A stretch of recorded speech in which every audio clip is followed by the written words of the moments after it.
Tengan muy buenos días, licenciado Nelson Javier Martínez y compañeros. Somos el grupo número 2 que está formado por Diego Salvador Cubillas, Adriana Estefanía López Velázquez y mi persona, Dora Alicia Alvarado Alvarado. Nos ha correspondido hablar del tema la lógica, leyes de la lógica formal y dialéctica. La lógica es una ciencia formal que estudia la estructura y formas del pensamiento humano, como proposiciones, conceptos y razonamientos, para establecer leyes y principios válidos, para obtener criterios de verdad. Como objetivo lógico y lógica significa que algo sigue las reglas de la lógica y de la razón. Se utiliza también para el llamado sentido común. Los orígenes de la lógica se remontan en la Edad Antigua, con brotes independientes en China, India y Grecia, por Aristóteles, 384 años antes de Cristo y 332 años antes de Cristo, reconocido como el fundador de la lógica. Desde entonces, la lógica tradicionalmente se considera una rama de la filosofía. Pero en el siglo XX, la lógica ha pasado a ser principalmente la lógica matemática y por lo tanto ahora también se considera parte de las matemáticas e incluso una ciencia formal independiente. Tipos de lógica. Lógica simbólica. Es un instrumento que sirve en la práctica de la investigación científica y la reflexión filosófica. La lógica simbólica es la aplicable en esferas tan diversas del saber como la matemática, la lingüística, la informática, las ciencias naturales y sociales, la jurisprudencia y la filosofía. Lógica formal. Es aquella parte de la teoría de la ciencia en la que se formulan las reglas de razonamientos necesarias para la construcción de cualquier ciencia. Dicha teoría es formal, puesto que ella indica cómo, a partir de proposiciones que están dadas de antemano, se pueden extraer otras que no lo están, sin que para esto sea necesario tomar en cuenta el significado de material de las proposiciones. Por ello, brindan un sistema de reglas que nos permiten distinguir entre argumentos válidas y no válidas. Lógica informal. Tiene como objetivo el contexto en el cual se aplican los argumentos y cómo este uso puede ser o no válido. Las falacias informales son ejemplo de ello. Consisten en argumentos que se desentienden de los razonamientos y se preocupan de elementos circunstanciales o contextuales para convencer o, mejor dicho, engañar al auditor. Lógica modal. Es un sistema formal que intenta capturar el conocimiento deductivo de algún grupo de operaciones modales. Los operadores modales son expresiones que califican la verdad de los juicios. Lógica no clásica. Es un sistema formal que difiere de manera significativa de la lógica clásica. Hay varias formas de hacerlo, incluyendo a modo de extensiones, desviaciones y variaciones, por ejemplo, rechazando uno o varios de los principios de la lógica clásica. La lógica matemática es la disciplina que trata de métodos de razonamientos en un nivel elemental. La lógica proporciona reglas y técnicas para determinar si es o no válido un argumento dado. Ciertamente se usa en forma constante el razonamiento lógico para realizar cualquier actividad. Lógica computacional. Es una disciplina que estudia la aplicación formal para la representación computacional de argumentos, las técnicas de deducción automáticas o asistida por computadoras, los fundamentos relacionados con validez y completez de sistemas de proposiciones y las aplicaciones se están técnicas están diferentes áreas de las ciencias computacionales en todas las etapas del desarrollo del software, es decir, especificación, diseño, construcción y verificación formal de programas. Lógica bivalente. Es un sistema lógico que admite solo dos valores de verdad para sus enunciados, verdadero o falso. Lógica polivalente. Es un sistema lógico que rechaza el principio del tercero excluido de las lógicas bivalentes y admite más valores de verdad que los tradicionales, verdadero o falso. Distintas lógicas plurivalentes pueden admitir distintas cantidades de valores de verdad, desde 3 hasta infinitos. Lógica filosófica. Se refiere a aquellas áreas de la filosofía en las que los reconocidos métodos de la lógica tradicionalmente han sido utilizadas para resolver o avanzar en la discusión de los problemas filosóficos. La lógica filosófica tiene un mayor interés con la conexión entre el lenguaje natural y la lógica. Aquí tenemos un mapa mental de la lógica. La lógica dice que la lógica es la rama de la filosofía. Esta lógica tiene carácter formal. Entre él está configura y componentes, principios y relación de la lógica. Conocimiento. El conocimiento incluye la identidad, la contradicción, terceros excluidos, razón suficientes. Entre la relación con, la lógica tiene relación con la psicología, la gramática y la matemática. El objeto de estudio de la lógica son los juicios, las ideas y el razonamiento. Lógica formal y lógica material. Entre la lógica material está la investigación, la verdad. Y la formal está pensamiento correcto. La utilidad de la lógica es distinguir argumentos. Razonamiento de la lógica tiene nombres y objetos. Concepto y juicio. Entre los conceptos están los puntos de partida. Se encuentra el universal, el particulares, los individuales y los colectivos. Entre los juicios está conexión enunciativa de conceptos. La lógica tiene interesencias inmediatas y mediatas. Las inmediatas son las conclusiones y entre las inmediatas tenemos la deducción. En ella están los enunciados generales a menos generales. La inducción encuentra enunciados menos a más generales. Y la analógica, que es la que parte con todo. Como podemos ver, cada punto de este mapa es lógica. Hasta aquí llego con mi presentación. Gracias por su atención y los dejo con mis compañeros. Reciban un cordial saludo, compañeros. Licenciado Nelson Javier Martínez, catedrático de la Cátedra de Filosofía General.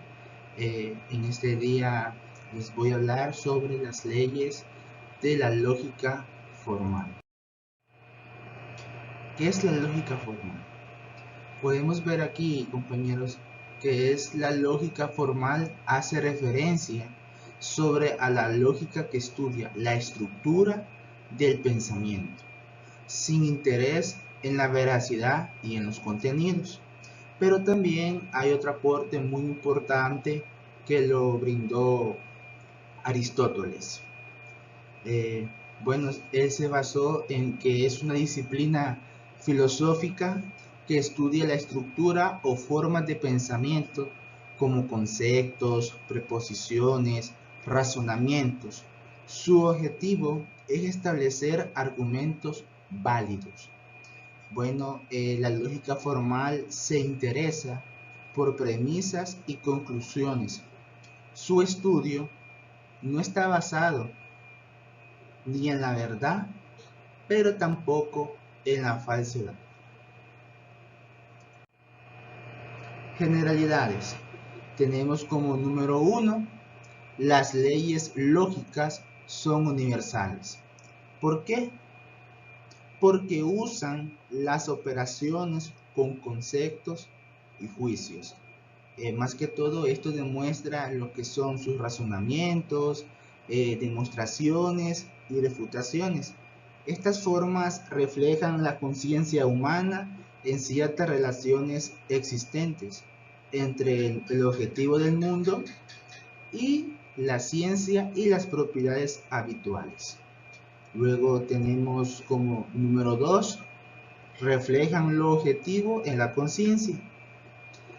Más que todo, en esta parte se dice en un libro del diccionario marxista, podemos encontrar esta reflexión que me llamó bastante la atención. Dice que refleja los objetivos en la conciencia subjetiva del hombre, por lo cual no se puede derogar o sustituir por otras. Las únicas maneras se basa en las razas, naciones y profesiones, y son el resultado histórico de la práctica regular del conocimiento. Tenemos como punto número 3, las leyes lógicas funcionan en el pensamiento como principios. Bueno, más que todo esto se va basado en la demostración de los juicios, teorías verdaderas y también más que todo en juicios y hipótesis. La violación de las leyes lógicas induce al error lógico intermedio llamado paralogismo. ¿Qué quiere decir esto? Se denomina un consciente llamado. Luego tenemos lo que es el sofisma. El sofisma, aunque los errores de este tipo se dan por situaciones directamente constitucionales. Luego tenemos lo que es las leyes de la lógica formal. Aquí tenemos como la número 1, ley de la identidad.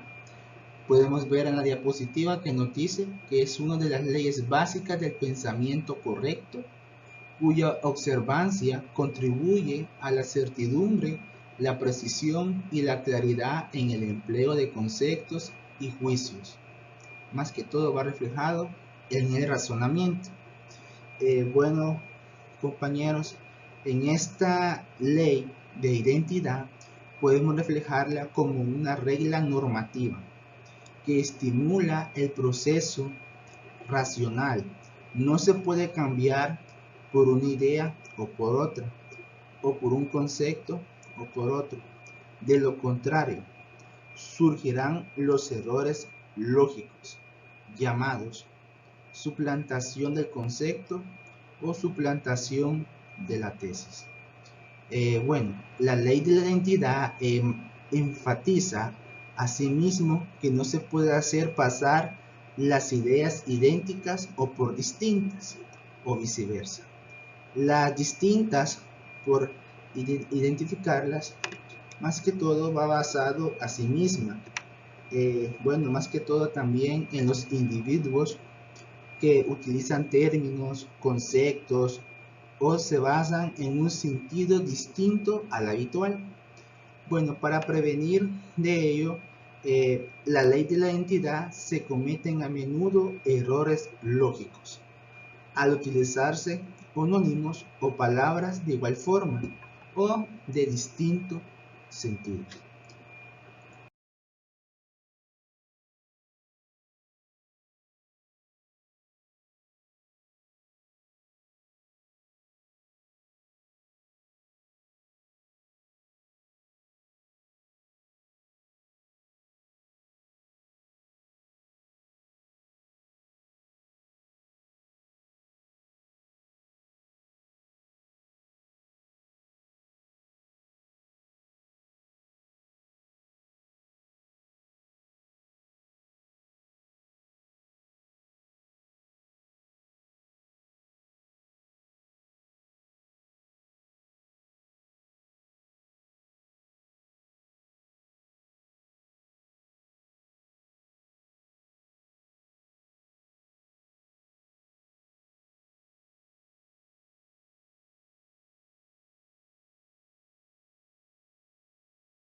Es la ley del tercer excluido.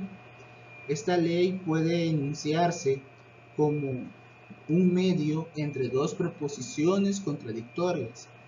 En el pensamiento, la ley del tercer excluido supone una opción precisa por una de las dos alternativas que se eliminan recíprocamente. Bueno, esto también puede enunciarse como un medio entre dos proposiciones contradictorias.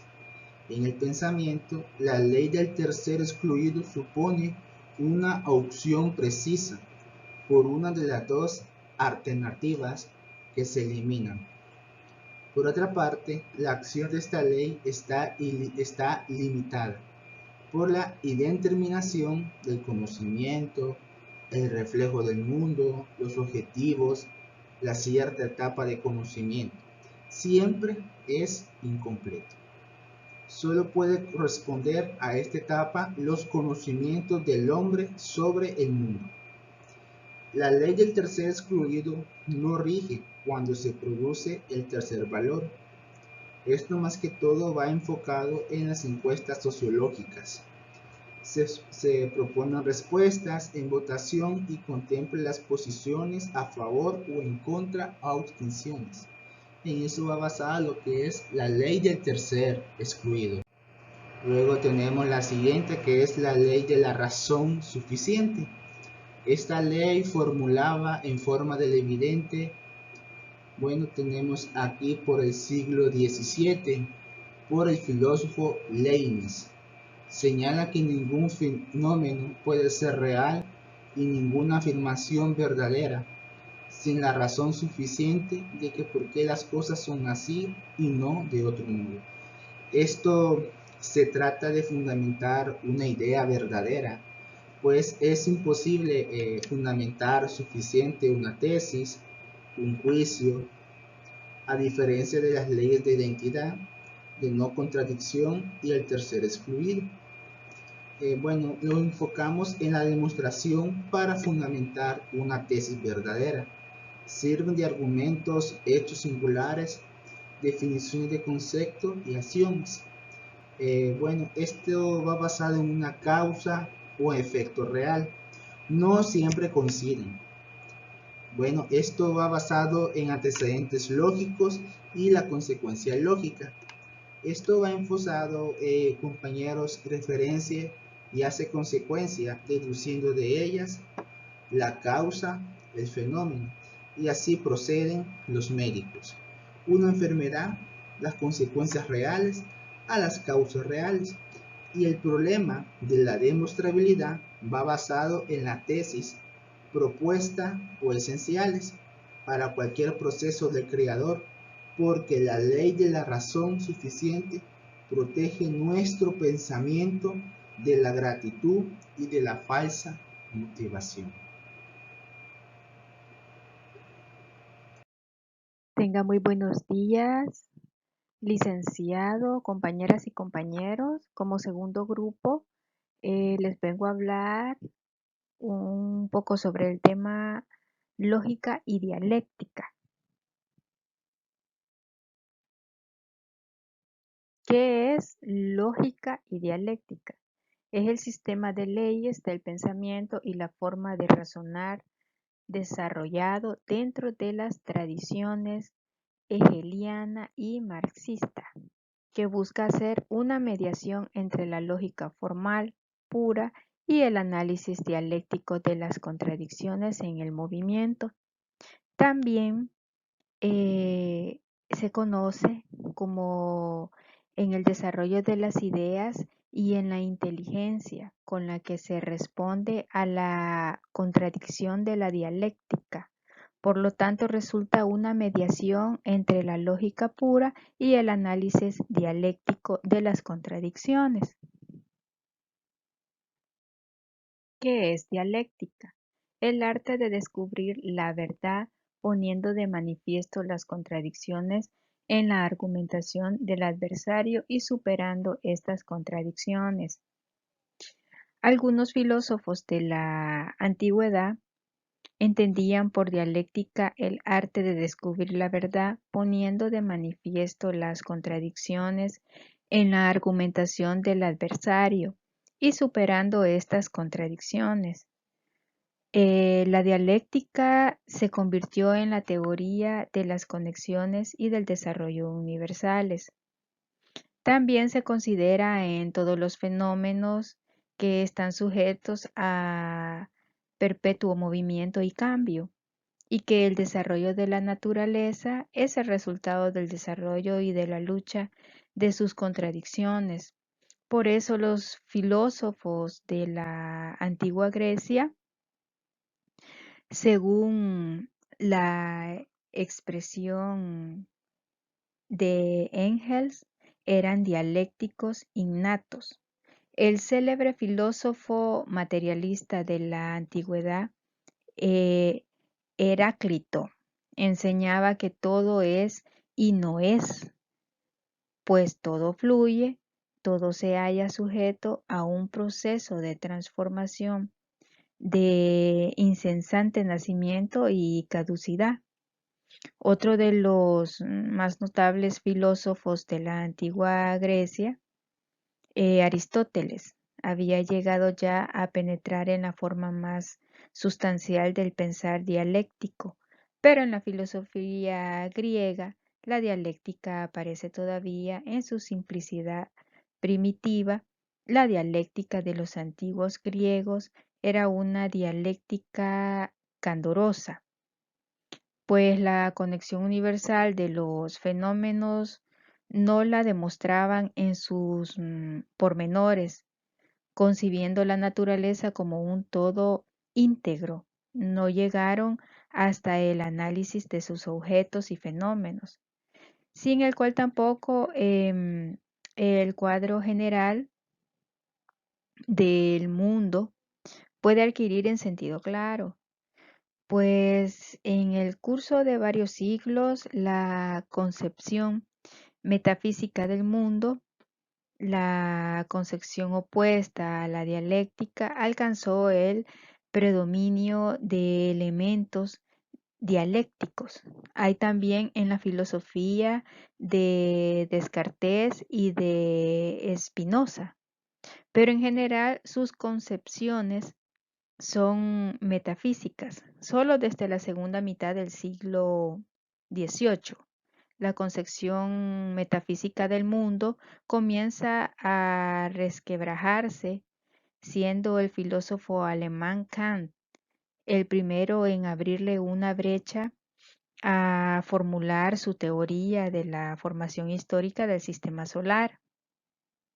Pues la moderna filosofía alemana halló su culminación en Hegel. El mérito principal de esta filosofía fue la restauración de la dialéctica como suprema forma de pensamiento.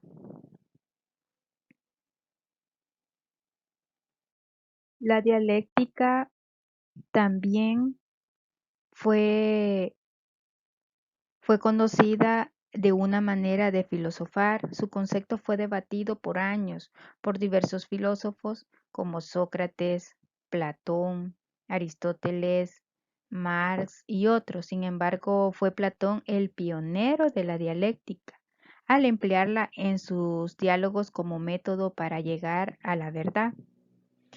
También la dialéctica puede ser vista en sentido peyorativo por el uso exagerado de las sutilezas. Por otra parte, el término dialéctico es usado como adjetivo para identificar al individuo que profesa la dialéctica. Entonces, quieras o no, unos de los pioneros fue Platón con respecto a lo de la dialéctica. Para Aristóteles, la dialéctica es aquella parte de la lógica que permite razonar acerca de cualquier problema que se nos proponga por medio de argumentos plausibles, es decir, probables aunque no probados. Y Quiérase o no, o sea, en la antigüedad, algunos filósofos entendían por dialéctica el arte de lograr la verdad, descubriendo las contradicciones contenidas en los razonamientos del adversario y superando esas tradiciones. Posteriormente, la dialéctica se convirtió en una doctrina del desarrollo y de la relación universal. La dialéctica considera todos los fenómenos como en eterno movimiento y mutación, y el desarrollo de la naturaleza como un resultado de la lucha de las contradicciones que en ella existen. En la sociedad y en el pensar, en la dialéctica científica se combinan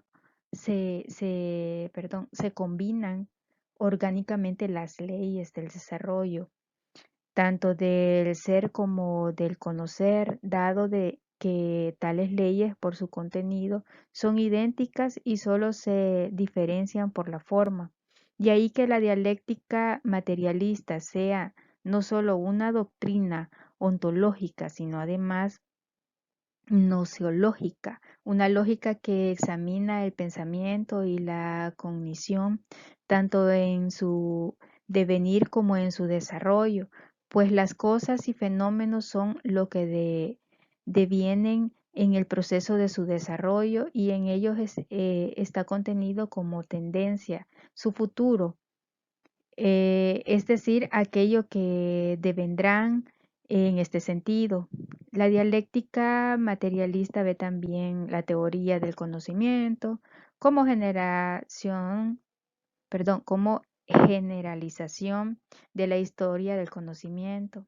Cada concepto, cada categoría, a pesar de su carácter de máxima generalidad, llevan la impronta de la historia. La categoría principal de la dialéctica es la contradicción en la teoría de las contradicciones de la dialéctica materialista. Descubre la fuerza motriz y la fuente de todo desarrollo.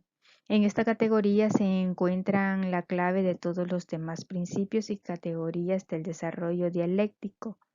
El desarrollo por medio de la transformación de los cambios cuantitativos en cualitativos, la interrupción de la gradualidad, los saltos, la negación del movimiento inicial del desarrollo y la negación de esta misma negación, la repetición sobre una base superior de ciertas facetas y rasgos del estado inicial.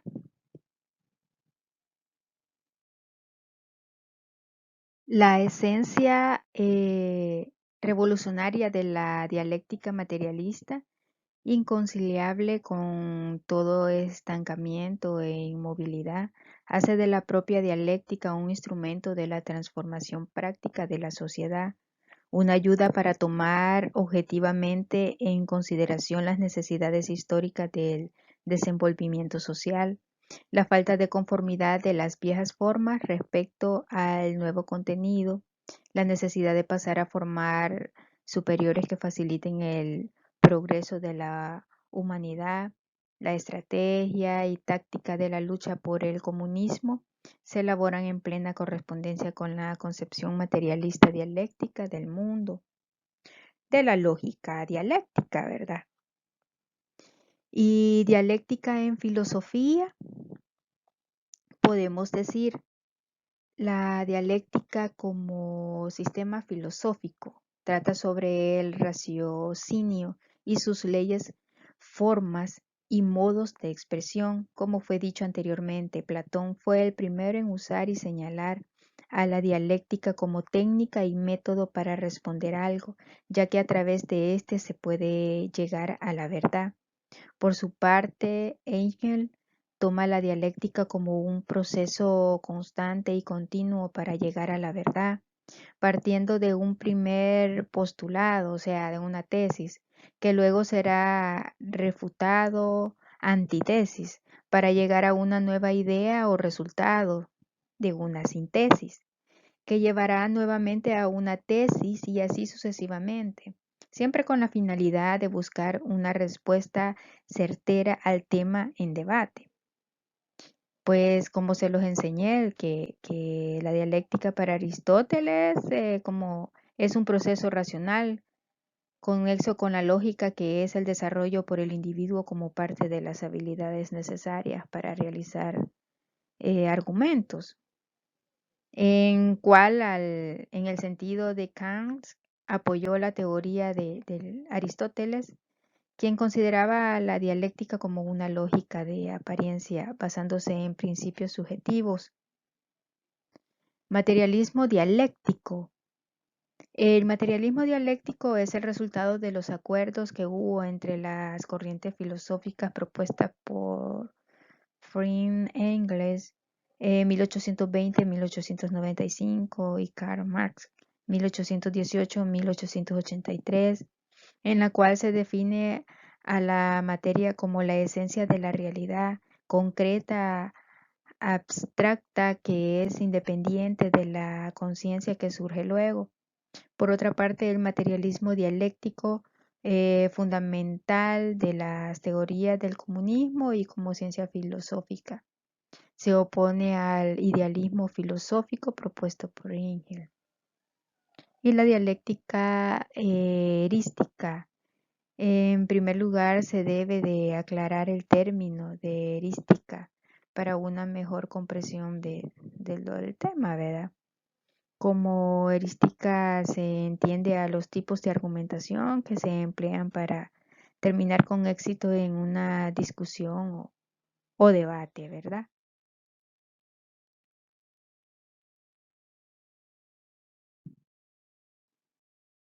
Hasta aquí, licenciado, compañeras y compañeros, ha sido la participación del grupo número 2 con el tema La lógica, leyes de lógica formal y dialéctica.